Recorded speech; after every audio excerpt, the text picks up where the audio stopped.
කතා කරපු ඩිග්‍රියේ හැටියට ඔයාලට ඕනම පසක් ගලක් අඳුර ගන්න පුළුවන්ද? පුළුවන්. එහෙම පුළුවන් වෙන්න ඕන මගේ ඩිග්‍රී හැටියට. එතකොට මේ මෝදු වැලි හැදිලා තින්නේ මොනවයින්ද? මේදි වැලි. ඒවට කියන්නේ අපි සිලිකා කියලා. එතකොට අර ගල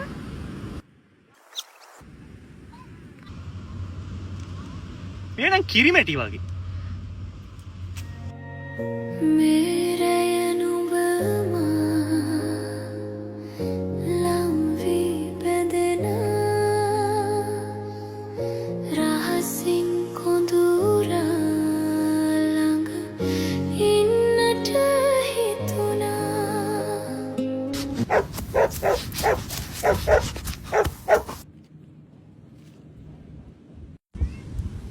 කවුද යකෝ ඊය දාලා කියපු බෙට්ට දෙකට කැඩුවේ?